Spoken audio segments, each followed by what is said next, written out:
राधा माधव कुंज बिहारी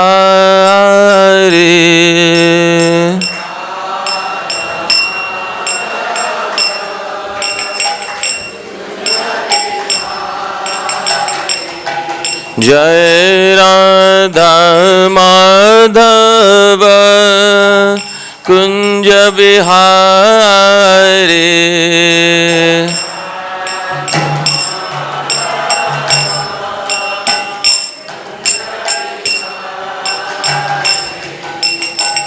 गोपी जन वल्लभ गिरिवरधारे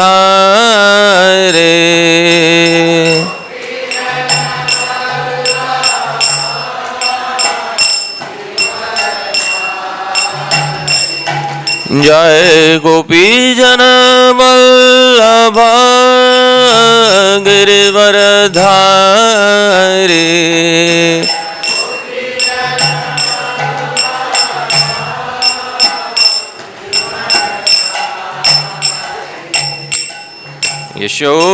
यशोदानंदन व्रज जनरंजन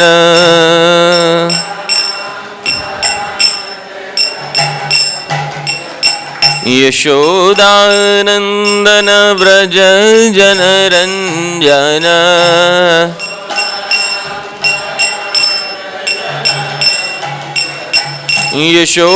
यशोदानंदन व्रज जनरंजन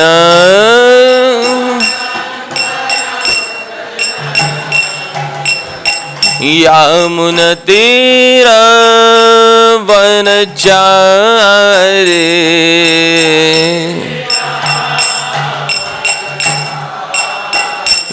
यमुनतीर वनचारी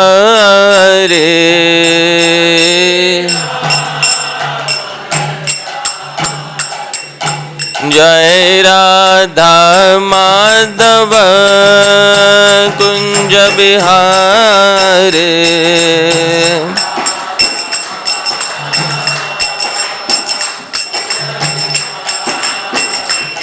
जय राधा माधव कुंज बिहारी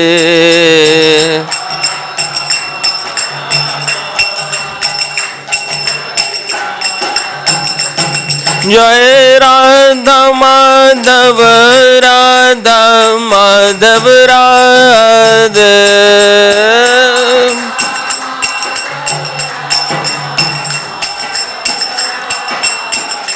जय राधा श्याम सुंदर राधा श्याम सुंदर राधे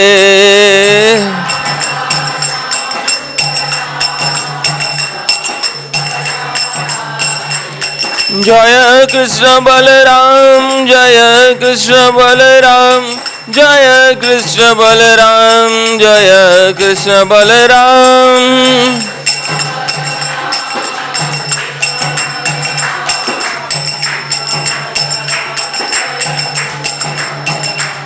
जय गौरनिताय जय गौरनिताय जय गौरनिताय जय गौरनिताय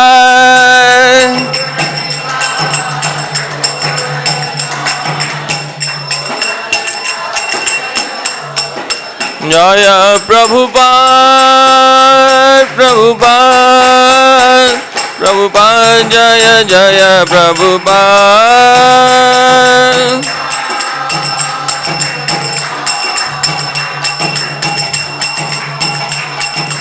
जय जय प्रभुपाद प्रभुपाद प्रभुपाद जय जय प्रभुपाद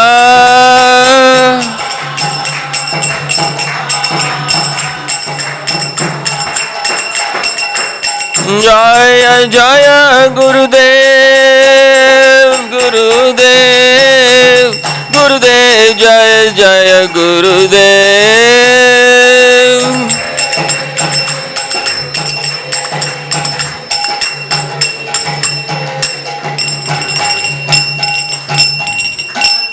श्रील प्रभुपाद की अनंत कोटि वैष्णव वृंद की, श्री चैतन्य चरितामृत की, निताय गौर प्रेमानंदे।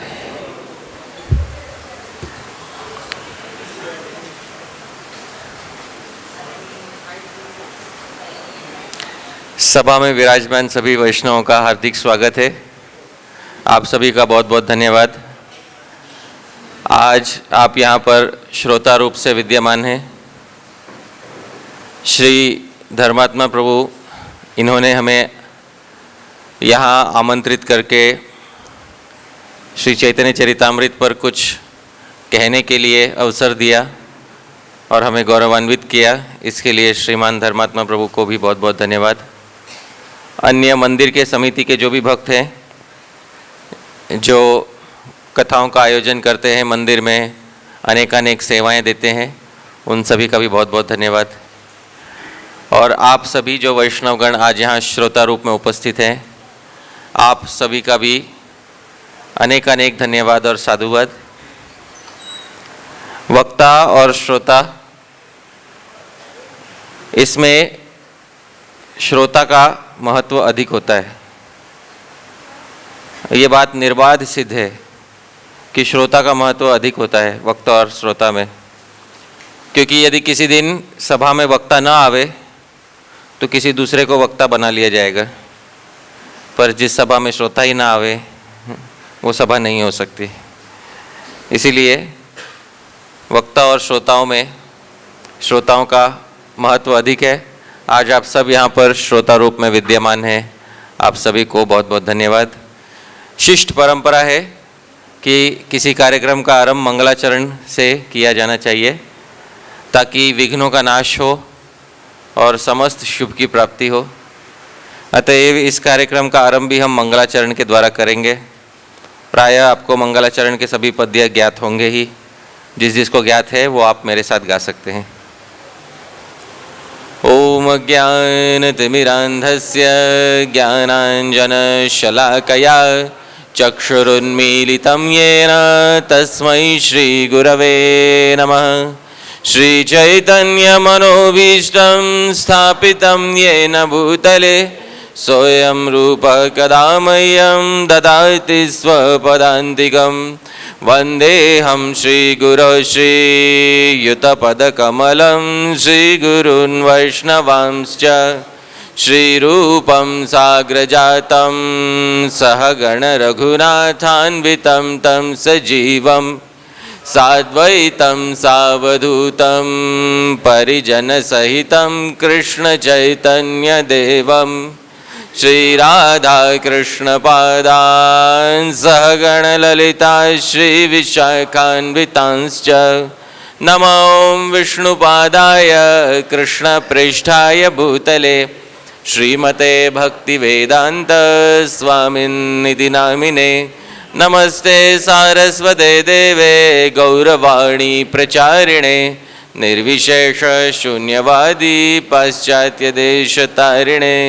नमो महावदान्याय कृष्णप्रेमप्रदायते कृष्णाय कृष्णचैतन्य नाम्ने गौरत्पुषे नमः। हे कृष्ण करुणा सिन्धो दीनबन्धो जगत्पते गोपेश गोपिकाकान्त राधाकान्त नमोऽस्तुते।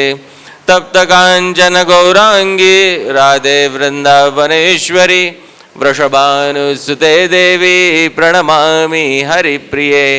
वाञ्छाकल्पतरुभ्यश्च कृपा सिन्धुभ्य एव च पतितानां पावनेभ्यो वैष्णवेभ्यो नमो नमः।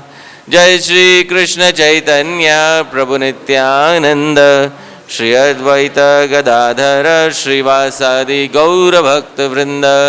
हरे कृष्ण कृष्ण कृष्ण हरे हरे, हरे राम राम राम हरे हरे। श्रील प्रभुपाद की जय। अनंत कोटि वैष्णव वृंद की जय। ताई गौर प्रेमानंदे। तो स्वागत है आप सभी का चैतन्य चरितामृत की इस कक्षा में। आज हम चैतन्य चरितामृत आदि लीला द्वितीय अध्याय प्यार 65 पढ़ने वाले हैं। मैं इसको गाने का प्रयास करूंगा, क्योंकि प्यार है, बंगला में भी छंद होते हैं, तो प्यार जो है उसको गाने का प्रयास करना चाहिए। तो मैं इसको गाऊंगा, आप सब मेरे पीछे पीछे गाइएगा।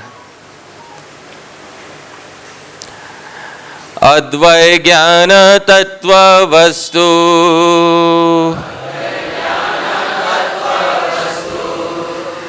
कृष्णेर स्वरूप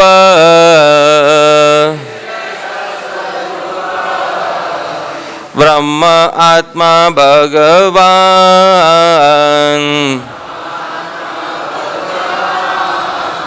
तीन तार रूप।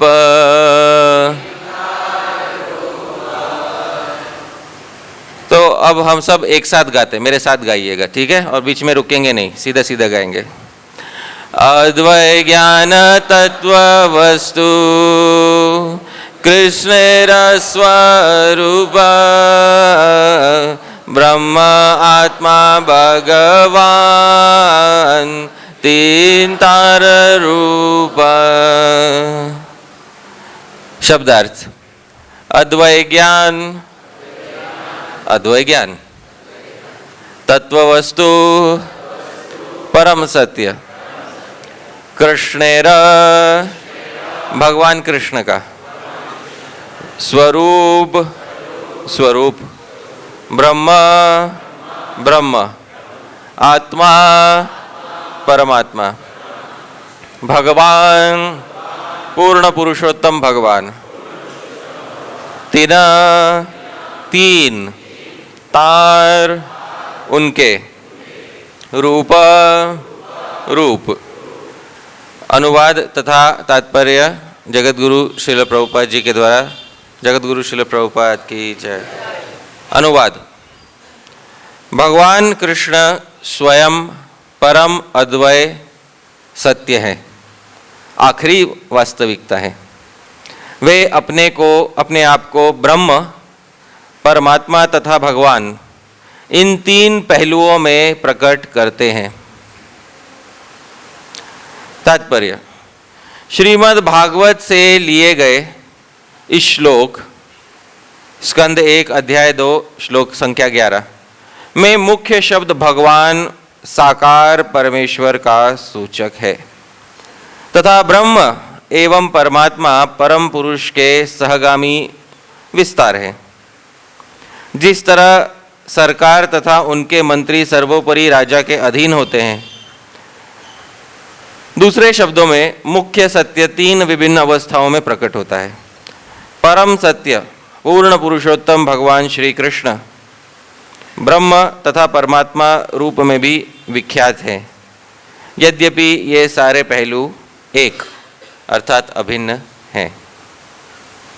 मूकं करोति वाचालं पंगुं लंघयते गिरिं यत्कृपां तमहं वंदे श्री गुरुं दीनतारणं परमानंद माधवम श्री कृष्ण चैतन्य देवम।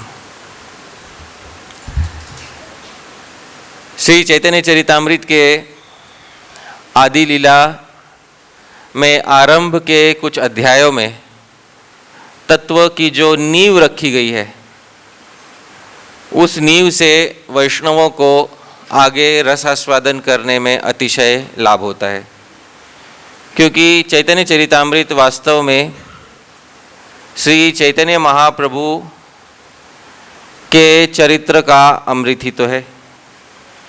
पर चरित्र का अमृत आस्वादन करने के लिए पहले तत्व की नींव बिठाना बहुत आवश्यक है। तो आदि लीला के आरंभ के कुछ अध्यायों में तत्व की नींव बिठाई जा रही है। यहाँ पर उसी में श्री कृष्णदास कविराज गोस्वामी ये कहते हैं कि अद्वय ज्ञान तत्व वस्तु कृष्णेर स्वरूप। देखिए, आज हम सब यहाँ पर जो भी आध्यात्मिक जीवन में प्रगतिशील होने के इच्छुक हैं, हम सभी को तत्व क्या है वो जानना चाहिए। तत्व किसे कहते हैं? श्री जीव गोस्वामी ने 6 संदर्भ लिखे थे। तो उन 6 संदर्भों में से सबसे पहले संदर्भ का नाम क्या है, कोई जानता है? तत्व संदर्भ। तत्व किसे कहते हैं? यदि ये हमें समझ में आ जाए तो हम भली भांति इस प्यार को समझ जाएंगे। संस्कृत में एक शब्द होता है तत्। तत् का अर्थ होता है वो। तत् मतलब वो। किसी दूर की वस्तु को उंगली दिखा के बोला जाए तब उसको क्या बोलेंगे? तत्। अपने से भिन्न किसी वस्तु को दिखाया जाए तो बोलेंगे तत्। और अपने आप को दिखाते तो बोलते मत। मत तत्। तत्। और किसी वस्तु के भाव को यदि दिखाना हो तो उसमें त्व लगाते हैं। जैसे कोई वस्तु शुक्ल हो, शुक्ल मतलब सफेद, तो सफेदी के भाव को कहते हैं शुक्लत्व। क्या कहते हैं? शुक्लत्व। कोई वस्तु हरी हो, हरित हो, तो उसके भाव को कहते हैं हरित्व। क्या कहते हैं? हरित्व। कोई वस्तु सत्य हो तो उस सत्य की भावना को कहते हैं सत्यत्व। क्या कहते हैं? अब कोई वस्तु तत् हो, उस वस्तु के भाव को क्या कहेंगे? तत्व। आप समझ रहे? इसको क्या कहते हैं? तत्व। तो यानी उस वस्तु को, उस संपूर्ण वस्तु को तत्व कहते हैं। अब वो वस्तु मतलब क्या? वो वस्तु मतलब वो परम सत्य जो वस्तु है उसको तत्व कहते हैं। परम सत्य वस्तु को क्या कहते हैं? तत्व। प्रश्न ये है वो वस्तु है या व्यक्ति है? फिलहाल हम उसको वस्तु ही कह लेते हैं, बाद में हमें पता चलेगा कि वो वस्तु ना होकर क्या है? व्यक्ति है। तो तत् मतलब वो जो इस भौतिक संसार के परे है। तत्, तत्व, उसको हमें जानना है। आज हम सब यहाँ पे आध्यात्मिक जीवन में जो प्रगतिशील होना चाहते हैं, हम तत्व, उस वस्तु को जानना चाहते हैं जो इस भौतिक संसार में से परे है और इस भौतिक संसार में प्राप्य नहीं है, तो तत्व कहते हैं उसे। तो श्री कृष्णदास कविराज गोस्वामी कहते हैं तत्व वस्तु। यहाँ पर जो है उन्होंने पहले वस्तु कहा है, तत्व को क्या कहा है? वस्तु।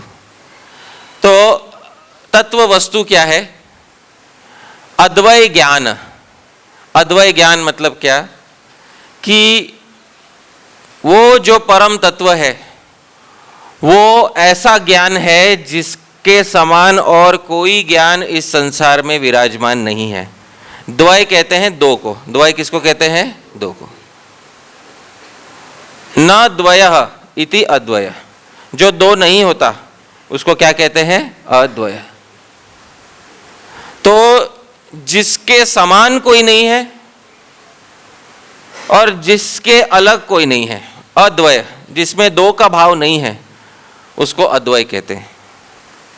वास्तव में इसी प्यार में बताया हुआ है कृष्णेर स्वरूप। वास्तव में तत्व है श्री कृष्ण का स्वरूप। तत्व क्या है? श्री कृष्ण का स्वरूप। यही तत्व है। श्री कृष्ण ही तत्व है। तो वो जब मैं तत्व शब्द बोलूं तो आपको मन में क्या लाना है? श्री कृष्ण। आप समझ गए अभी? है? अब आसान हो गया सबके लिए। तो तत्व अर्थात क्या? श्री कृष्ण। बस ये बात है। तो तत्व अर्थात श्री कृष्ण, क्योंकि तत्व वस्तु वो श्री कृष्ण ही है। इस संसार से भिन्न यदि उंगली दिखा के बोला जाए कि तद वस्तु कौन है, तो तद वस्तु कौन है? श्री कृष्ण। और उसी श्री कृष्ण को तत्व कहते हैं। बस यही बात है। तो श्री कृष्ण अद्वय ज्ञान है। जैसे श्रीमद् भागवतम में तात्पर्य में प्रभुपाद जी भागवतम के श्लोक का उदाहरण लेते हैं 1-2-11। वदन्ति तत्त्वविदस् तत्वं यज्ञानम अद्वयम ब्रह्मेति परमात्मेति भगवान इति शब्दयते। आप में से अनेकों ने ये श्लोक सुना होगा। वदन्ति कहते हैं, तत्वविदस् जो तत्व के जानकार हैं वो उस तत्व को कहते हैं। क्या कहते हैं? तत्वम यद ज्ञानम अद्वयम, कि वो तत्व तो अद्वय ज्ञान है। कैसा है वो तत्व? अद्वय ज्ञान। वैसा ज्ञान दूसरा नहीं है। अच्छा, इसका मतलब भगवान जैसे कोई दूसरे नहीं है, अद्वय है भगवान। अद्वय का क्या अर्थ होता है? भगवान के समान कोई दूसरा नहीं है और भगवान के अतिरिक्त भी कोई दूसरा नहीं है। आप समझ रहे हो? भगवान के समान कोई दूसरा नहीं है और भगवान के अतिरिक्त भी कोई दूसरा नहीं है, उसको कहते हैं अद्वय। सजातीय विजातीय भेद से शून्य वस्तु को अद्वय कहते हैं। अब मैं आपको समझाता हूं, थोड़ा आसान भाषा में समझाने का प्रयास करूंगा। इस संसार में एक वस्तु से दूसरे वस्तु के बीच में हम भेद करते हैं। क्या करते हैं? भेद। वो भेद 3 प्रकार का होता है इस संसार में। मैं 3 प्रकार के भेद बताऊंगा, आप मेरे पीछे पीछे बोलिएगा। पहला भेद, मेरे पीछे बोलिए, स्वगत भेद। स्वगत भेद क्या होता है? किसी वस्तु का उसी के अंगों से जो भेद होता है उसको कहते हैं स्वगत। जैसे वृक्ष ले लीजिए, किसी वृक्ष का उसकी टहनियों, पत्तियों इत्यादि से भेद होता है। आप समझ रहे हैं? इस भेद को कौन सा भेद कहते हैं? स्वगत। जो अपने आप में ही भेद हो उसको क्या कहते हैं? स्वगत भेद। दूसरा भेद, मेरे पीछे बोलिए, स्वजातीय भेद। स्वजातीय मतलब अपनी ही जाति में भेद होता है। जैसे एक वृक्ष का दूसरे वृक्ष से भेद होता है कि नहीं होता? दोनों की जाति समान है लेकिन भेद है। इस भेद को कहते हैं स्वजातीय भेद। अच्छा, तीसरा भेद बताता हूं, मेरे पीछे बोलिए, विजातीय भेद। कौन सा भेद है? अच्छा, वृक्ष का पत्थर से भेद होता है क्योंकि जाति ही अलग है। आप समझ में आ रहे हैं? तो इस संसार में कितने प्रकार के भेद होते हैं? 3। एक होता है स्वगत, मतलब वृक्ष का वृक्ष में भेद। वृक्ष तो उदाहरण दे रहा हूं, मनुष्य ले लो। मनुष्य का उसके शरीर के अवयवों से भेद होता है, ये कौन सा भेद कहलाता है? स्वगत। एक मनुष्य का दूसरे मनुष्य से भेद होता है, वो कौन सा भेद कहलाता है? स्वजातीय। और मनुष्य का वृक्ष से भेद होता है, ये कौन सा भेद कहलाएगा? विजातीय। अब समझ में आ रहा है? ये 3 प्रकार के भेद होते हैं। अच्छा, स्वगत भेद, स्वजातीय भेद, विजातीय भेद। अब यही तीनों भेद लगाते हैं परम तत्व में। ठीक है? क्या श्री कृष्ण का श्री कृष्ण के अंगों से भेद है या अभेद है? अभेद। आप समझ? क्यों? अंगानि यस्य सकलेन्द्रिय वृत्तिमन्ति, है कि नहीं? तो भाई एक अंग का काम दूसरा अंग कर सकता है। तो भेद होने पर भी तत्वतः अभेद है। भेद होने पर भी तत्वतः क्या है? अभेद है। भेद हम स्वीकार करते हैं कि भगवान हाथ से खाते हैं, लीला के लिए भगवान हाथ से खाते हैं, तत्व दृष्टि से अभेद है ये बात है। अच्छा, अब देखते हैं स्वजातीय भेद। स्वजातीय मतलब भगवान की जाति के। देख लो, भगवान की जाति में कौन कौन आते हैं? बलराम आते हैं, महाविष्णु आते हैं, कारणोदकाशायी आते हैं, गर्भोदकाशायी आते हैं, क्षीरोदकाशायी। ये भगवान की जाति के हैं, विष्णु तत्व हैं सब। तो क्या भगवान का बलराम से, भगवान का परम व्योम अधिपति नारायण से भेद है या अभेद है? देखिए, लीला की दृष्टि से तो भेद है, पर तत्व की दृष्टि से भगवान का शरीर जिस चिन्मय वस्तु का बना हुआ है उसी चिन्मय वस्तु का बलराम जी का शरीर भी बना हुआ है। तो तत्व की दृष्टि से भेद है या अभेद है? अभेद है। अच्छा, तीसरा होता है विजातीय भेद। अब भगवान से अलग जाति किसकी है? भगवान से अलग जाति है इस भौतिक संसार की, है कि नहीं? माया की, शक्ति की, वो अलग जाति में आती है। पर बात यह है कि माया जो है परिपूर्ण रूप से आश्रित है। किसके ऊपर आश्रित है? भगवान के ऊपर। उसकी कोई स्वाधीन सत्ता ही नहीं है। तो माया, यदि भगवान की सत्ता पर माया की सत्ता टिकी हुई है, जैसे भगवान भगवत गीता में बोलते हैं सूत्रे मणिगणा एव, भाई जैसे सूत्र पे मणियों की सत्ता टिकी हुई होती है।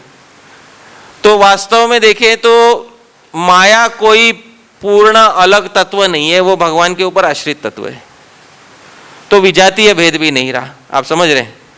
तो भगवान में तीनों प्रकार के भेद तत्वतः नहीं है, लीला दृष्टि से है, पर तत्वतः नहीं है। कौन से 3 भेद नहीं है? स्वगत भेद, सजातीय भेद, विजातीय भेद। इसलिए भगवान को अद्वय कहते हैं। क्या कहते हैं भगवान को? अद्वय, जिसमें कोई दूसरा भेद ही नहीं है। यही है अद्वय वस्तु। जिसमें कोई दूसरी वस्तु की संभावना ही नहीं है। ये हो गई अद्वय वस्तु। तो अद्वय वस्तु, अद्वय ज्ञान तत्व वस्तु कृष्ण स्वरूप, वास्तव में परम तत्व है श्री कृष्ण। अच्छा, अब ये देखिए कि कहते तो हैं परम तत्व एक है, लेकिन लोगों में मत मतांतर पड़ गए, इसलिए एक ही वस्तु को 3 अलग अलग नाम से लोग बुलाने लगे। वदंती तत्त्वविदस् तत्वम यद ज्ञानम अद्वयम, वो अद्वय है। अद्वय मतलब दो नहीं है। दो नहीं है मतलब कितना होना चाहिए? उसी श्लोक में अगले ही लाइन पे बोल देते हैं, अरे भाई है तो एक ही, पर नाम कितने पड़ गए उसको? 3। ब्रह्म इति परमात्मा इति भगवान इति शब्द थे। यहाँ पे भी प्यार में ब्रह्म आत्मा भगवान 3 तार रूप। कुछ लोग इसको ब्रह्म कहकर बुलाते हैं, कुछ लोग परमात्मा कहकर संबोधित करते हैं, कुछ लोग भगवान कहते हैं। वास्तविक तत्व है भगवान। वास्तविक तत्व कौन है? भगवान। तो फिर बाकी लोग ब्रह्म और परमात्मा क्यों कहते हैं? ये बात है। तो आज थोड़ा समझने का प्रयास करेंगे कि जब परम तत्व श्री कृष्ण एक ही है, तो अलग अलग साधक उसको ब्रह्म, परमात्मा और भगवान क्यों कहते हैं, ये आज जानने का प्रयास करेंगे। साधक के अधिकार भेद से साधक में दृष्टि भेद होता है। ठीक है, मैं पुनः बोलता हूं, ध्यान से सुनिएगा। साधक के अधिकार भेद से साधक में दृष्टि भेद होता है। परम तत्व 3 नहीं हो सकते। परम तत्व कितना होगा? एक ही हो सकता है, क्योंकि परम तभी कहते हैं जब वो एक हो, दूजा नहीं हो। यदि दूसरा हो जाए तो दोनों में लड़ाई हो जाएगी कि परम कौन है। आप समझ? तो परम तत्व कितना हो सकता है? एक ही हो सकता है। तो एक ही परम तत्व है श्री कृष्ण। पर उस परम तत्वों को जो समझने का प्रयास करते हैं, वो साधक सब एक सरीखे नहीं होते। वो साधक अलग अलग भाव वाले होते हैं। अब मैं बताऊंगा 3 अलग अलग प्रकार के साधक उस एक ही तत्व को अलग अलग कैसे पहचानते हैं। सबसे पहले आता है निर्विशेष ब्रह्मवादी। कौन आता है? निर्विशेष ब्रह्मवादी। ये भी परम तत्व को जानना चाहता है। तत्वमसि है ना, उपनिषद में कहा गया है। क्या कहा गया है?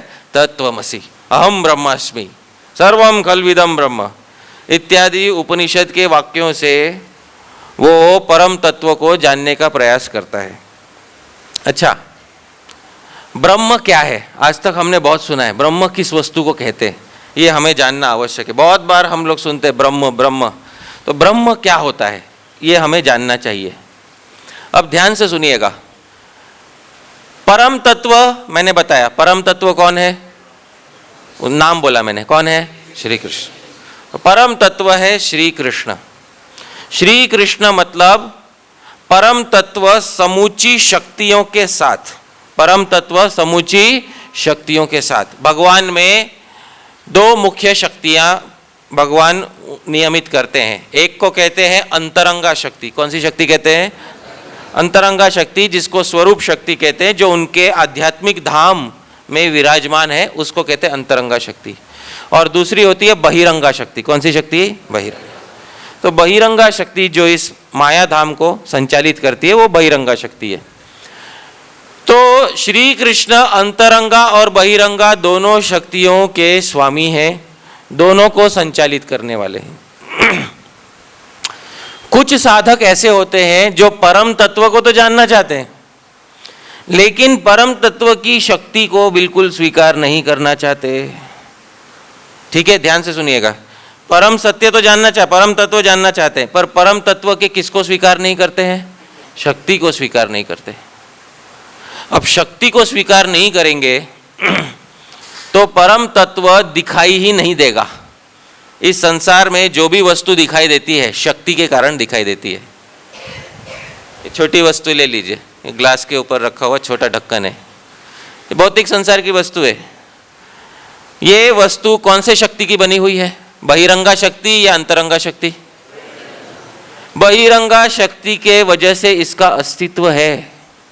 यदि बहिरंगा शक्ति इसमें से गायब हो जाए तो छिन्न भिन्न हो जाएगा, इसका अस्तित्व नहीं रहेगा। अच्छा, इस संसार में जो भी वस्तुएं हैं वो सब वस्तुएं कौन सी शक्ति की बनी हुई हैं? बहिरंगा शक्ति। ब्रह्मवादी इस शक्ति को माया बोल देता, मुझे नहीं चाहिए, ये शक्ति हमको नहीं चाहिए, ये शक्ति झूठ है, ऐसा बोलते थे। भ्रम है ये। क्या है ये? भ्रम है। बोलता है भ्रम है ये ब्रह्मवादी बोलता है ये तो भ्रम है। तो ये शक्ति उसके लिए भ्रम है। अच्छा, आध्यात्मिक शक्ति, अंतरंगा शक्ति, वो भी भ्रम है। मैं उसको भी नहीं परम तत्व में देखना चाहता। तो परम तत्व फिर ना तो भौतिक शक्ति ना आध्यात्मिक शक्ति, दोनों शक्तियों के बिना उसके सामने प्रकट होता है, पर प्रकट हो ही नहीं सकता। क्यों प्रकट नहीं हो सकता? प्रकट होने के लिए शक्ति चाहिए। क्या चाहिए प्रकट होने के लिए? शक्ति। भगवान का जो शरीर है, जो श्री कृष्ण का शरीर हम देखते हैं, यहाँ पे बहुत सारे चित्र बने हुए, पेंटिंग्स बने हुए, भगवान का पीछे भी चित्र है। भगवान का जो शरीर है, त्रिभंग ललित वपु है, वो शरीर किस वस्तु का बना हुआ है? प्रश्न यदि पूछा जाए, किस चीज का बना हुआ है? भौतिक वस्तुएं भौतिक शक्ति से बनती है, आध्यात्मिक वस्तु किससे बनती है? आध्यात्मिक शक्ति से। अब समझ में आया है?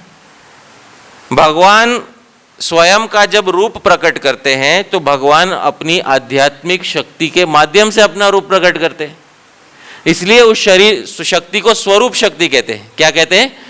भगवान का स्वरूप ही तो उस शक्ति से प्रकट हुआ है। स्वरूप शक्ति का अर्थ होता है स्वरूप एवं शक्ति। अब भाई भगवान का स्वरूप ही उनकी शक्ति का बना हुआ है। तो भगवान का जो स्वरूप हमको दिखाई देता है, कृष्ण, नरसिंह, वामन, वराह, सारे जो स्वरूप है वो एक शक्ति से बने हुए हैं। कौन सी शक्ति के बने हुए हैं? अंतरंगा शक्ति के। कौन से शक्ति के बने हुए हैं? अंतरंगा। अब यदि कोई साधक बोले मुझे परम तत्व तो चाहिए पर शक्ति तो सब भ्रम है, आप समझ में आ रहा है? अब परम तत्व उसके सामने आविर्भूत होगा, पर शक्ति के साथ होगा या शक्ति के बिना होगा? शक्ति के बिना। क्योंकि भाई जैसी जिसकी भावना, यादृशी भावना यस्य सिद्धिर्भवति तादृशी, जिसकी जैसी भावना होती है परम तत्व उसके सामने वैसे ही आविर्भूत होता है। अब वो ब्रह्म भाव से आविर्भूत हो गया। ब्रह्म ना दिखाई देता है, ब्रह्म ना सुनाई देता है, ब्रह्म को न स्पर्श कर सकते हैं, ब्रह्म को सूंघ नहीं सकते, ब्रह्म को सुन नहीं सकते, ब्रह्म किसी इंद्रिय का गोचर नहीं है। तो बोलेंगे ब्रह्म क्या वस्तु है? भाई इतना जान लो, ब्रह्म सुनाई नहीं देता, ब्रह्म सुनाई नहीं देता, ब्रह्म दिखाई नहीं देता, ब्रह्म को स्पर्श नहीं कर सकते, ब्रह्म को सुन नहीं सकते, ब्रह्म को सूंघ नहीं।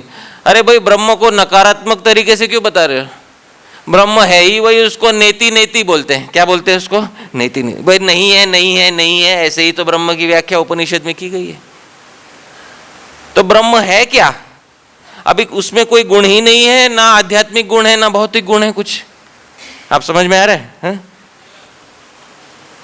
उसको किसी शब्द में बांधने जाओगे तो वो शब्द ही गलत सिद्ध हो जाएगा। वास्तव में उसको ब्रह्म भी क्यों कहते हैं? उसको बुलाने के लिए तो उसको कोई शब्द भी नहीं कहना चाहिए, कुछ नाम देना पड़ता है। भाई हमारी बुद्धि इतनी संकुचित है कि नाम देना पड़ता है, अन्यथा ब्रह्म नाम भी उस पर ठीक नहीं बैठता है। यतो वाचो निवर्तन्ते अप्राप्य मनसा, सा उपनिषद कहते हैं। इसको कुछ भी शब्द बोलो तो वो शब्द उससे भिड़ के वापस आ जाते हैं, कुछ अर्थ नहीं है उसको। आप समझ में है? उसको कोई शब्द नहीं लागू होता। तो ये परम तत्व ही है श्री कृष्ण, पर बिना शक्तियों के आविर्भूत हुए। अच्छा, प्यार में कहा है ब्रह्म आत्मा भगवान तीन तार रूप, पर ब्रह्म का तो रूप ही नहीं होता। आप समझ में है? ब्रह्म का रूप नहीं तो यहाँ तीन तार रूप क्यों बोला है? तो इसलिए तात्पर्य में श्रील प्रभुपाद जी कहते हैं रूप का मतलब होता है अवस्था। रूप का क्या मतलब होता है? अवस्था। क्योंकि ब्रह्म का कोई रूप नहीं हो सकता। ब्रह्म सर्वव्यापी है, सर्वम खलविदम ब्रह्म। जो यहाँ सब दिखाई दे रहा नहीं दिखाई दे रहा है वो सब कुछ क्या है? ब्रह्म है। आपके और मेरे बीच में क्या है? ब्रह्म है। आपके भीतर और मेरे भीतर क्या है? ब्रह्म है। इस पूरे संसार में और संसार के आगे भी क्या है? ब्रह्म है। तो ये भाई जो दिखाई नहीं दे, जो सुनाई नहीं दे, भाई उसकी उपासना कैसे करे? इसलिए भगवद गीता में 12वें अध्याय में भगवान बोल बैठे, क्लेशो अधिकतरस्तेषाम अव्यक्तासक्त चेतसम। जो व्यक्त ही नहीं है, जो दिखाई सुनाई नहीं देता, उसका साधना करना बहुत ही क्लिष्ट है। इस तत्व को ब्रह्म कहते हैं। क्या कहते हैं इस तत्व को? ब्रह्म। ब्रह्मवादी भगवान की सभी शक्तियों को जो है मिथ्या मानता है, और मिथ्या मानने के कारण भगवान बिना शक्ति के उसके सामने आविर्भूत होते हैं। प्रकट तो हो नहीं सकते, प्रकट होने के लिए शक्ति चाहिए, शक्ति बिना शक्ति तो मानता ही नहीं वो। तो इसलिए ब्रह्म भाव से उसके हृदय में आविर्भूत होते हैं। ब्रह्म केवल हृदय में अनुभव किया जा सकता है। आप समझ रहे हैं? देखा नहीं जा सकता, सुना नहीं जा सकता, सूंघा नहीं जा सकता, स्पर्श नहीं किया जा सकता। ब्रह्म केवल अनुभव किया जा सकता है। क्या किया जा सकता है? अनुभव। ब्रह्म अनुभव की वस्तु है, हृदय में प्रकट होता है ब्रह्म भाव। कोई यदि बोले मैंने ब्रह्म को देख लिया, तो बाकी ब्रह्मवादी बोलेंगे क्यों मिथ्या बात कर रहे हो? ये बात है। तो अब आप सब लोग समझ गए ब्रह्म क्या है, ठीक है? एक ही यदि वाक्य में बोला जाए, उपनिषद का वाक्य, मेरे पीछे बोलिए, सर्वम खलु इदम ब्रह्म। सर्वम खलु इदम ब्रह्म, जो सब कुछ है वो सब क्या है? ब्रह्म ही है। जल में रहने वाली मछली को पता नहीं होता जल क्या होता है, समझ में? क्योंकि उसके चारों तरफ क्या है? उसके शरीर के अंदर भी क्या है? जल। उसको जल नामक वस्तु का पता ही नहीं होता। वैसे ही ब्रह्म में रहने वाले इन ब्रह्मवादियों को पता नहीं होता ब्रह्म क्या होता है, क्योंकि सब जगह ब्रह्म ही है। ये बात है।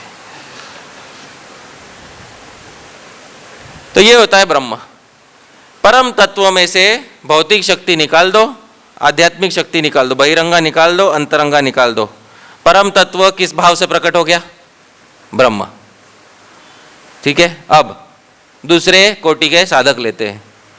कुछ दूसरे कोटि के साधक होते हैं जो उसी परम तत्व को केवल और केवल भौतिक शक्ति का नियंत्रक करके देखते हैं।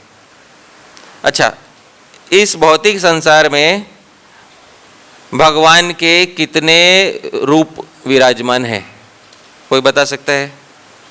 भौतिक संसार में, सिर्फ भौतिक संसार का काम करने के लिए कितने रूप भगवान के विराजमान हैं?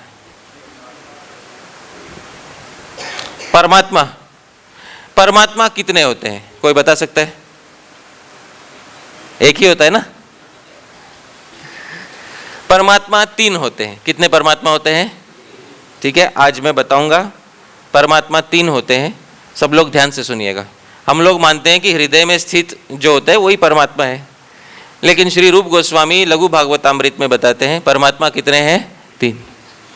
श्री रूप गोस्वामी लघु भागवतामृत में बताते हैं, विष्णोस्तु त्रीणि रूपाणि पुरुषाख्यान यथो विदुः, एकम तु महतः स्रष्टृ, द्वितीयं त्वंड संस्थितम, तृतीयं सर्वभूतस्थम, तानि ज्ञात्वा विमुच्यते। इस भौतिक संसार में 3 परमात्मा है। पहले को कहते हैं कारणोदकाशय विष्णु, महतः स्रष्टृ, जो महत्त्व का सृष्टि करता है। वो समूचे ब्रह्मांडों का, समूची भौतिक सृष्टि का परमात्मा है कि नहीं? समूची भौतिक सृष्टि पे नजर कौन सा विष्णु रख रहा है? कारणोदकाशय विष्णु। सारे ब्रह्मांडों पे एक साथ दृष्टि किसकी है? कारण। तो वही तो होता है परमात्मा, है? उपद्रष्टा अनुमंताचा, जिस जो उपद्रष्टा होता है और जो अनुमति देता है। तो सभी भौतिक संसारों का एक साथ समष्टि परमात्मा कौन है? कारणोदकाशय विष्णु। अच्छा, अब एक एक ब्रह्मांड का परमात्मा, पूरे ब्रह्मांड का परमात्मा कौन सा विष्णु है? गर्भोदकाशय विष्णु। क्योंकि इस पूरे ब्रह्मांड में जो गतिविधियां चल रही हैं, जीव जो कुछ कर रहे हैं, उसको देखने वाला कौन सा विष्णु है? गर्भोदकाशय विष्णु। और फिर प्रत्येक अणु में, परमाणु में क्या चल रहा है, प्रत्येक जीव के हृदय में क्या चल रहा है, वो देखने वाला विष्णु कौन सा है? क्षीरोदक। तो तीनों विष्णु परमात्मा का तो काम कर रहे हैं भौतिक संसार में। तो संसार में कितने परमात्मा है? 3 परमात्मा है। कारणोदकाशय विष्णु जो समूची भौतिक सृष्टि का परमात्मा है, गर्भोदकाशय विष्णु जो एक ब्रह्मांड का परमात्मा है, क्षीरोदकाशय विष्णु जो कण कण का परमात्मा है, अंडांतरस्थ परमाणु चयांतरस्थम है कि नहीं, ये सब परमात्मा की तो बात चल रही है। तो कुछ साधक ऐसे होते हैं, अच्छा ये जो तीनों परमात्मा है ये तीनों कौन सी शक्ति को नियंत्रित करते हैं, भौतिक शक्ति को या आध्यात्मिक शक्ति को? कुछ साधक ऐसे होते हैं जो परम तत्व को तो जानना चाहिए। परम तत्व किसको कहते हैं? श्री कृष्ण। चलो अभी समझ गए, परम तत्व को तो जानना चाहते हैं पर केवल भौतिक शक्ति का नियंत्रक करके, आध्यात्मिक शक्ति नहीं मालूम उनको। आप समझ रहे हैं? ऐसे साधकों के समक्ष वो परम तत्व केवल भौतिक शक्ति का नियंत्रक करके ही उनके समक्ष प्रकट होता है। पर अब प्रकट कहाँ होगा? प्रकट कहाँ होगा?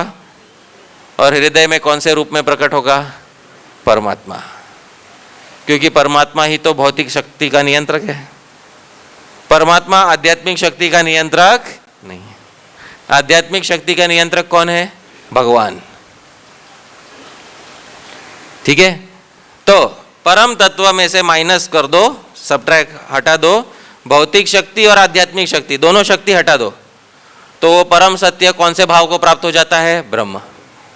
परम सत्य में से आध्यात्मिक शक्ति हटा दो लेकिन भौतिक शक्ति का नियंत्रण डाल दो, तो वही परम तत्व कौन से भाव में, कौन से रूप से प्रकट हो जाता है? पर अच्छा, अब कुछ साधक होते हैं जो उसी परम तत्व को भौतिक और आध्यात्मिक दोनों शक्तियों का नियंत्रक करके देखते हैं।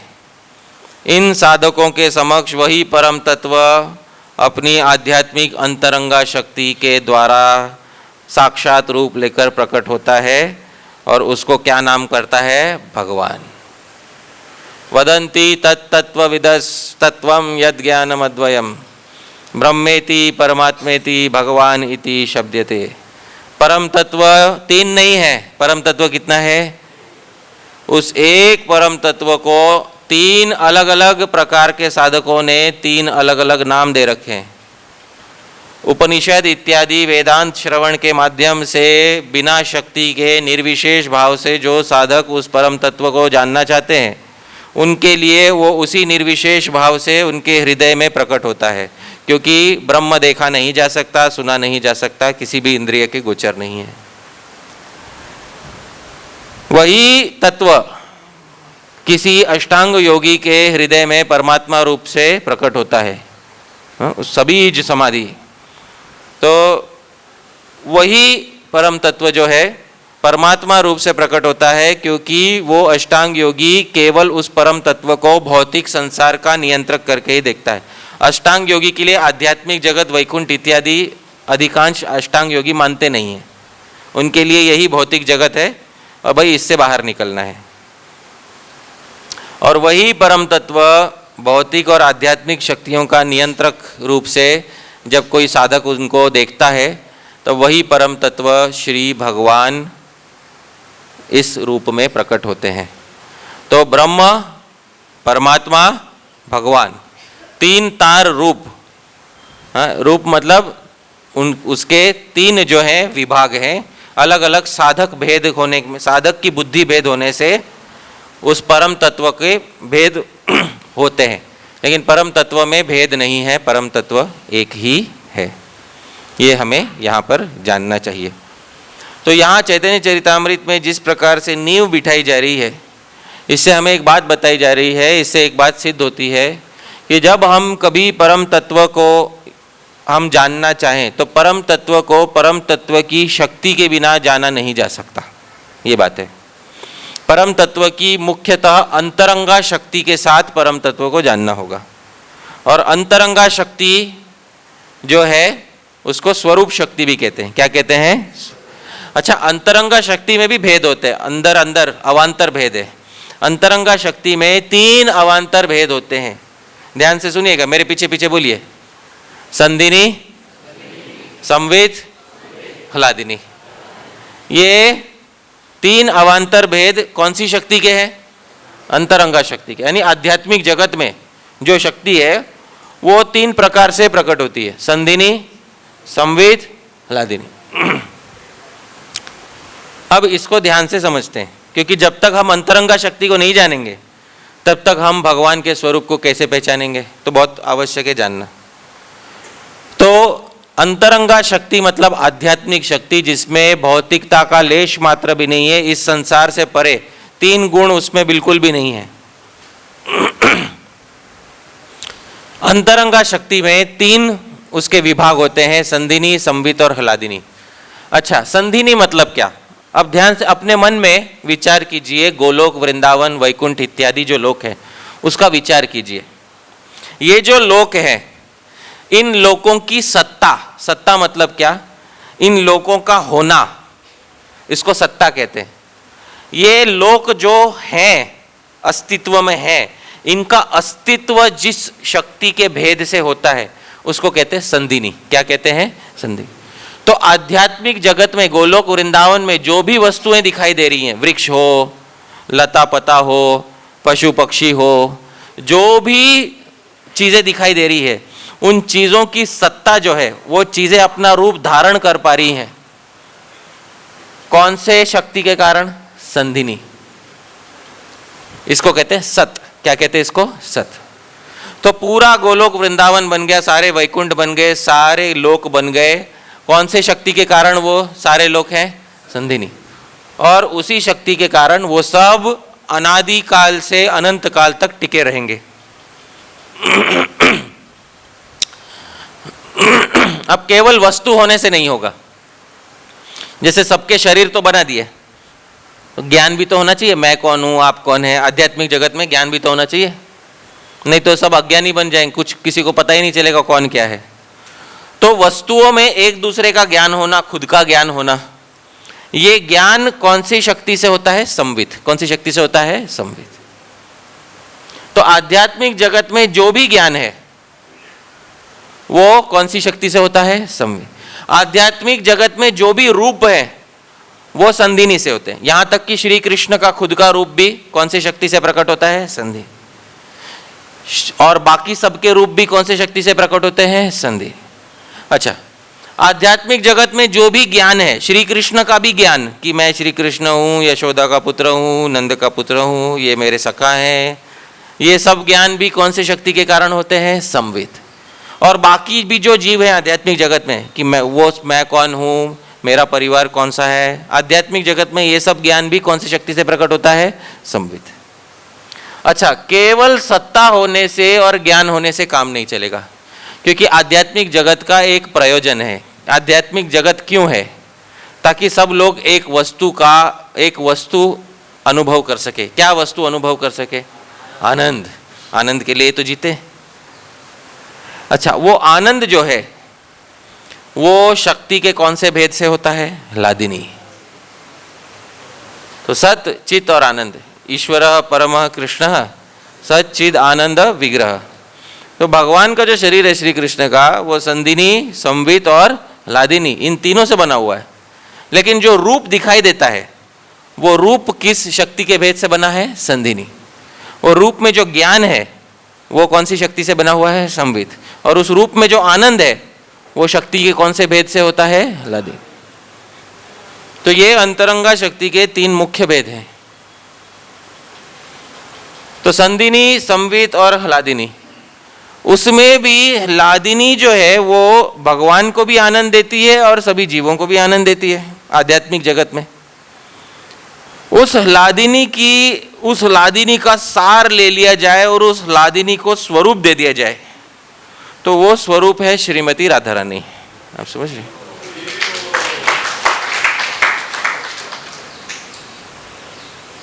तो चैतन्य चरितामृत में श्रीमती राधा रानी नहीं, श्री रूप गोस्वामी जी उज्ज्वल नीलमणि में कहते हैं ह्लादिनी सार स्वरूपेयम, कि भाई श्रीमती राधा रानी ह्लादिनी शक्ति की सार स्वरूप है। इसका अर्थ यदि हम समझे कि श्रीमती राधा रानी जैसे ही श्री कृष्ण के निकट आती हैं, श्री कृष्ण को एक वस्तु का अनुभव होने लगता है। किसका अनुभव होने लगता है? आप समझ रहे? तो इसीलिए श्री कृष्ण हमेशा आतुर रहते हैं कि हमारे निकट जो है कौन रहे? हमेशा श्रीमती। ये बात है। जिसके निकट आने मात्र से श्री कृष्ण के हृदय में भी आनंद का संचार होने लग जाए। हाव भाव लीला इत्यादि तो दूर की बात है, जिसके निकट आने मात्र से श्री कृष्ण के हृदय में आनंद का संचार होने लग जाए, वो है ह्लादिनी सार स्वरूपा श्रीमती राधा रानी। ये तत्व की दृष्टि से हमें जानना चाहिए। इसलिए हम परम तत्व को परम तत्व की शक्ति के साथ उपासना करते हैं। समझ में आ गया? अब श्री श्री राधा श्याम सुंदर की जय। तो परम तत्व को बिना शक्ति के नहीं देखना चाहिए। परम तत्व के साथ परम तत्व की शक्ति होना नितांत आवश्यक है। और परम तत्व की शक्तियों में परम तत्व को सर्वाधिक प्रिय शक्ति कौन सी है? यद्यपि श्री कृष्ण, रुक्मिणी, सत्यभामा इत्यादि के साथ भी उनके विग्रह हैं देश में अनेकानेक जगहों पे, लेकिन जो श्री कृष्ण के अंतरंग भावों को जानते हैं वे जानते हैं कि श्री कृष्ण को एक ही शक्ति के साथ आनंद होता है, वो आनंद देने वाली ही शक्ति है, ह्लादिनी शक्ति, और वो शक्ति है श्रीमती राधा रानी। तो ये इस प्यार का अर्थ हुआ। हम सब फिर से एक साथ गाएंगे, सब साथ में गाते हैं, ठीक है? अद्वै ज्ञान तत्व वस्तु कृष्णेर स्वरूप ब्रह्म आत्मा भगवान तीन रूप। अब हम समझ गए कि अद्वैत तत्व के तीन अलग अलग रूप नहीं होते। अद्वैत तत्व का रूप कितना होता है, पर भेद किस में होता है? साधक में। साधक भेद के कारण अद्वैत तत्व को, परम तत्व को तीन अलग अलग आविर्भाव करने पड़ते हैं। ब्रह्म का तो रूप ही नहीं होता, इसलिए ब्रह्म को आविर्भाव कहना चाहिए। क्या कहना चाहिए? ब्रह्म को आविर्भाव। और ब्रह्म कौन से इंद्रिय में आविर्भूत होता है? आंखों के सामने होता है क्या? नहीं, एक ही इंद्रिय में आविर्भूत होता है। कौन से इंद्रिय में? हृदय। अनुभव किया जाता है। परमात्मा भी हृदय के चक्षु से देखा जाता है, और भगवान तो इन चक्षुओं से देखे जा सकते हैं यदि भगवान कृपा करके प्रेम का अंजन लगावे। प्रेमांजन छुरित भक्ति विलोचनेन। तो इस चक्षु से भी देख सकते हैं, चर्म चक्षु से भगवान को देख सकते हैं, लेकिन भगवान ने उस पर अंतरंगा शक्ति का अंजन लगाना चाहिए, तब हम भगवान के स्वरूप को भी देख पाएंगे।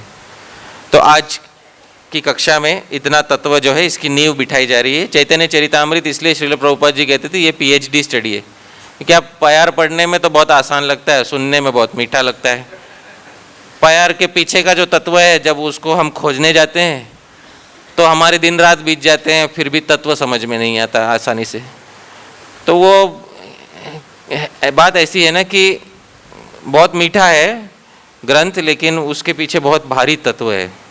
वो तत्व हमें समझना बहुत नितांत आवश्यक है, नहीं तो हम केवल उसके मीठी मीठी कथाओं को जान लेंगे और तत्व रह जाएगा। ये बात है, तो वैसा नहीं करना है हमें। तत्व सहित भगवान के रस का आस्वादन हमें करना है, तब हम जान पाएंगे कि हम वस्तुतः भगवान का क्या स्वरूप है, रस का क्या स्वरूप है, और फिर हमारा आध्यात्मिक जीवन जो है उसमें कोई भी भ्रम नहीं होगा। तो अब मैं अपनी वाणी को विराम दूंगा यहाँ पर।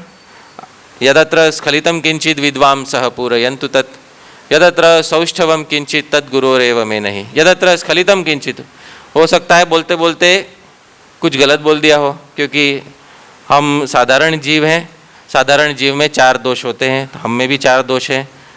तो हो सकता है बोलते बोलते हमसे कुछ गलत हो गया हो। यदि कुछ गलत हो गया, विद्वांस, आप सभी विद्वान हैं, पूरयन्तु तत्, आप उसको ठीक कर दीजिएगा। यदत्र सौष्ठवम किंचित, यदि आपको कुछ अच्छा लगा तो ध्यान रखिएगा तद गुरोरेव, वो सब हमारे गुरुजनों का है। हमारे दीक्षा गुरु श्री श्रीमद राधा गोविंद दास गोस्वामी महाराज, जिन्होंने अनेक वर्ष यहाँ पर बैठकर प्रवचन किया है। हमारे शिक्षा गुरु श्रील प्रभुपाद जी के सभी शिष्य, श्रील प्रभुपाद जी के सभी गुरु बंधु, श्री चैतन्य महाप्रभु की धारा में समस्त गौड़ीय वैष्णव जो भूतकाल में हुए हैं, जो भविष्यत काल में होंगे, और जो वर्तमान काल में हैं, आप सब भी हमारे गुरु हैं। ये सब आपका है, मैं नहीं, हमारा कुछ भी नहीं है। बहुत बहुत धन्यवाद। जगत गुरु श्रील प्रभुपाद की जय। प्रश्नोत्तर के लिए समय है? ठीक है। प्रश्नोत्तर जिसको है उसके लिए हम समय देंगे। और जो कुछ सेवा के लिए जाना चाहते हैं कृपया बिना कुछ आवाज़ किए आप जाइएगा। हाँ जी, इनको माइक दीजिएगा।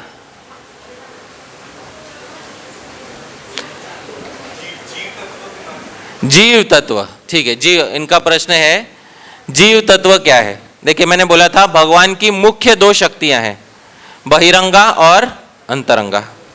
और बहिरंगा और अंतरंगा के साथ बीच में एक शक्ति है जिसको कहते हैं तटस्था। क्या कहते हैं? तटस्था शक्ति। तो ये जीव ही तटस्था शक्ति कहलाती है। पर तटस्था शक्ति जो है वो भगवान से भिन्न है, इसलिए तटस्था शक्ति को विभिन्न नाम कहते हैं। क्या कहते हैं? विभिन्न। लेकिन वो तटस्था शक्ति की सत्ता भगवान की सत्ता पर निर्भर है, तो इसलिए कोई अलग तत्व नहीं है। वो भेद है, लेकिन निर्भर होने के कारण अभेद भी है। ये बात है। जीव भगवान पे निर्भर होने के कारण क्या है? अभेद भी है। तो ये बात है। तो उसको, जीव को तटस्था शक्ति कहते हैं। कुछ लोग तटस्थ बोल देते। तटस्थ, तटस्थ नहीं। शक्ति स्त्री होती है, तो स्त्री में अकारांत नहीं होता। स्त्रीलिंग कहाँ से शुरू होता है? आकारांत से। संस्कृत में एक भी स्त्रीलिंग का शब्द अकारांत नहीं है। सारे स्त्रीलिंग जो भी दीक्षित हो गए माता जी, किसी का भी नाम अकार से अंत नहीं होगा। आ, ई, उ इससे अंत होने वाले नाम होंगे। पर पुरुष जो भी सब नाम है उसमें अकारांत हो सकता है। तो तटस्थ शक्ति नहीं होता है। क्या होता है? तटस्था शक्ति। तो जीव कौन सी शक्ति है? हाँ, तटस्था शक्ति है जीव। हाँ, तो जीव का स्वरूप क्या है? जीव भौतिक संसार में जब होता है तो उसका भौतिक स्वरूप उसको मिलता है। हाँ, ये जो हमारा स्वरूप मिला है, ये कौन सी शक्ति का बना हुआ है? बहिरंगा। वैसे ही वेदांत सूत्र में बताया गया है। बलदेव विद्याभूषण जी गोविंद भाष्य में अंतिम अध्याय में अंतिम पाद में बताते हैं, जब जीव आध्यात्मिक जगत में होता है तब भी जीव को शरीर की आवश्यकता होती है। ये शरीर कौन से शक्ति का बना होता है? अंतरंगा शक्ति। कभी कभी कुछ वैष्णव ऐसा बोलते हैं कि जीव का खुद का शरीर और इंद्रियां होती है। ऐसा नहीं होता। जीव को भौतिक संसार में भौतिक शरीर मिलता है, आध्यात्मिक संसार में कौन सा शरीर मिलता है? आध्यात्मिक। ये बात है। जीव चित्कण है। जीव क्या है? चित कण। कण का क्या? कण को यदि आप शरीर बोलोगे, हाँ, कण का शरीर होता तो फिर कण क्यों बोलते हो उसको? कण इसलिए कहते हैं क्योंकि उसका और विभाजन नहीं किया जा सकता, उसे और छोटा नहीं किया जा सकता। जिसको और छोटा नहीं किया जा सकता उसको आप स्वरूप क्यों दे रहे हो? उसको स्वरूप तब प्राप्त होता है जब वो आध्यात्मिक जगत में जाता है, तो आध्यात्मिक शक्ति से उसको आध्यात्मिक स्वरूप प्राप्त होता है। जब वो भौतिक संसार में होता है तो भौतिक शक्ति से उसको स्वरूप प्राप्त होता है। तो ये बात है, आप समझिए। और जब वो बीच में होता है, ब्रह्म ज्योति में समाया होता है, उसका कोई स्वरूप नहीं होता है। ब्रह्म ज्योति में जीव क्या करता है? ये प्रश्न भी उठता है। यद्यपि आपने ये प्रश्न नहीं पूछा है, लेकिन मैं बताता हूँ, क्योंकि जीव गोस्वामी जी संदर्भ में बोलते हैं ब्रह्म ज्योति में जीव क्या करता है। इसका उत्तर प्रीति संदर्भ में जीव गोस्वामी देते हैं। आदत्ते हरि हस्ते न हरि दृष्टैव पश्यति गच्छति हरि पादाभ्याम मुक्तस्य एषा स्थितिर्भवेत्। उसको ऐसा लगता है मैं हरि के हाथ से खा रहा हूँ। समझ में आ रहा है? जो निर्विशेष ब्रह्म में लीन हो जाता है उस जीव को क्या लगता है? आदत्ते हरि हस्ते न, मैं हरि के हाथ से ग्रहण कर रहा हूँ। हाँ, उसको अपने में और भगवान में भेद नहीं दिखाई देता। तो उसको ऐसा लगता है मैं भगवान के हाथ से खा रहा हूँ, भगवान के पैर से चल रहा हूँ। आप समझ में आ रहे हैं? उसका खुद का शरीर नहीं होता। हाँ हाँ, ये ब्रह्म ज्योति है। आप समझ, ब्रह्म ज्योति क्या है? जो आध्यात्मिक और भौतिक संसार के तट पे जो है, हाँ, उस ज्योति को क्या कहते हैं? ब्रह्म ज्योति, जो भगवान की अंग कांति कहते हैं जिसको। और ब्रह्म जो है बिना ज्योति वाला, हाँ, ये वो साधक के हृदय में प्रकट होने वाला निर्विशेष तत्व है जो संसार में सर्वत्र व्याप्य है। ठीक है? तो ब्रह्म और ब्रह्म ज्योति में अंतर थोड़ा होता है। ब्रह्म ज्योति रूप से जब दिखाई देने लगता है, वो ब्रह्म ज्योति भी किसको दिखाई देती है? जो आध्यात्मिक जगत के निवासी हैं। ये ब्रह्मवादियों को ये सब नहीं दिखता।